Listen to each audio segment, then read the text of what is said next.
Hi everyone, today we're talking about 5 things that may come up during your inspection period when you're buying a home in Estes Park. Let's get started.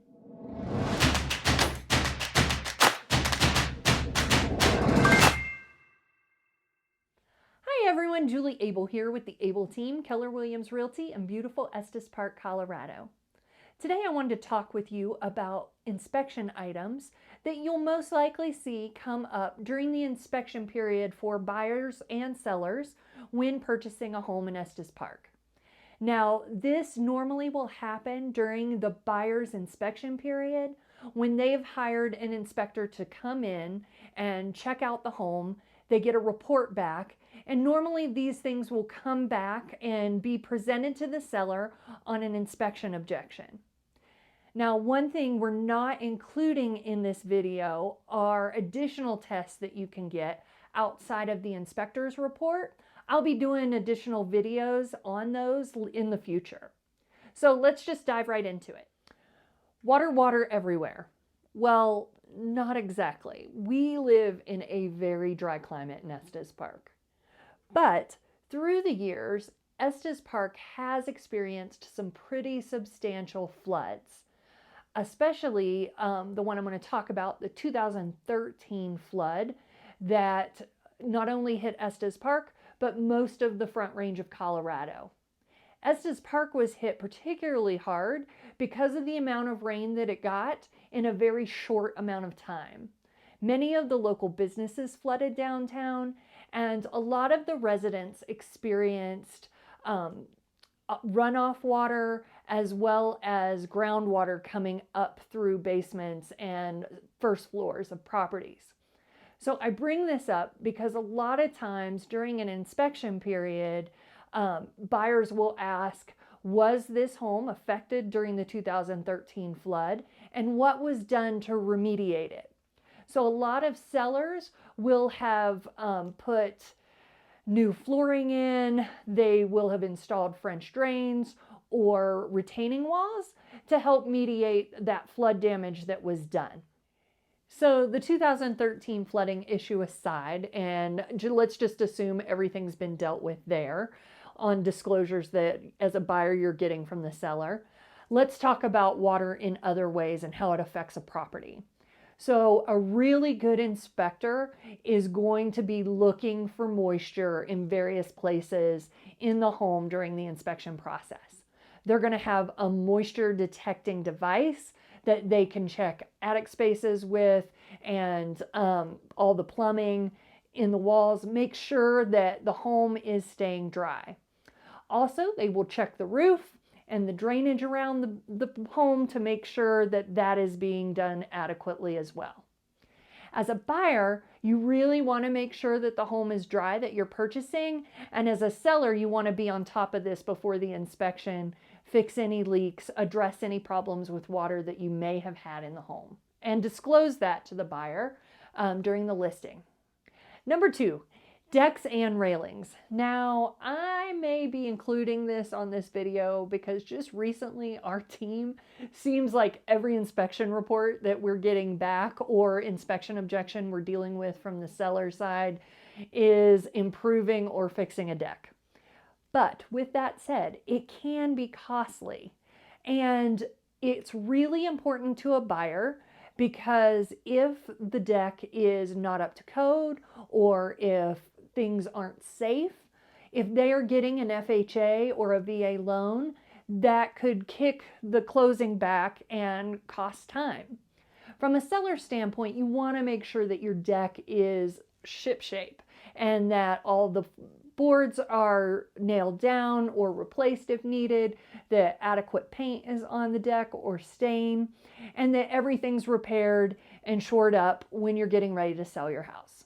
Keep in mind, if you are a seller and you have an HOA, particularly if your home is a condo, the deck repairs may be included through your HOA that they would pay for them. So just check your HOA documents and make sure of that as you're prepping your home for sale, and for buyers when you're working through the process of the inspection, that it may take a little bit longer if the HOA is responsible for the deck. Number 3, roof repairs. Now, you may be surprised to find out that in Estes Park, we don't get as much hail as our neighbors down the mountain do. Now, that's not to say that we don't get hailstorms. We certainly do, but it isn't typically the apocalyptic size hail that up and down the Front Range and other parts of Colorado gets.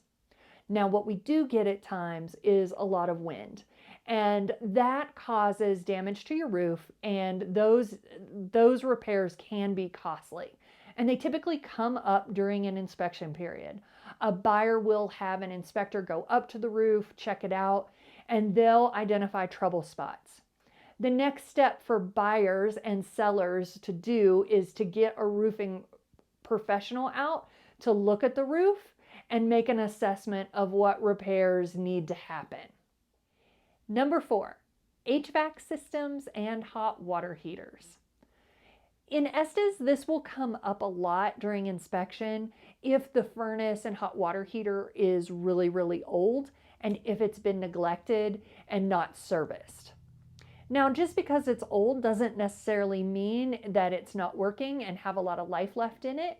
A way for a seller to get ahead of this during an inspection is to have a system cleaned and serviced and present that information to the buyer at the time of inspection.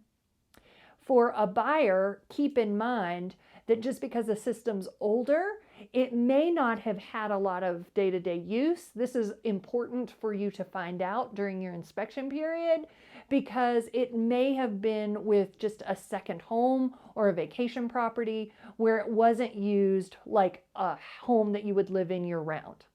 So good communication about the HVAC system and the hot water heater is important between agents as you are negotiating through the inspection period, and just make sure that you're presenting what's really important to you as a buyer, and seller, do what you need to do if those things need replaced and fixed. Number 5, radon. Now in the future, I will be doing a whole separate video on radon information because it is actually a huge topic when buying and selling a home in Estes Park. But for today, I'm just hitting the highlights. Because Estes Park is located in the mountains, sometimes a home will test higher than national allowances for radon, and that either needs to be addressed or mitigated, or an agreement has to come between the buyer and seller. If a homeowner doesn't already have a radon system installed, or if they do and it still tests high during the buyer's inspection period, they will either be asked to fix that or put in a radon mitigation system. This usually costs about $1,200 to $3,000, and it's normally asked to be addressed due to health and safety reasons. So for that reason, and because it's pretty common, it definitely made my list today. There are different ways for buyers and sellers to work through that issue. And again, that's where just a really good communication between the buyer's agent and the seller's agent comes into play. Okay. Well, that is our top 5 list of items you may have to address during a home inspection when either buying or selling a home in Estes Park. Like I said, in the future, I'll be doing more videos on other inspection tests that you can do, specifically around well and septic. So be on the lookout for those in the future. If this video has been helpful, please like and subscribe to our channel. And you can always check out this video for more information about buying and selling a home in Estes Park. We want to be a resource to you. Thank you for tuning in, and we hope you have a great day. Bye!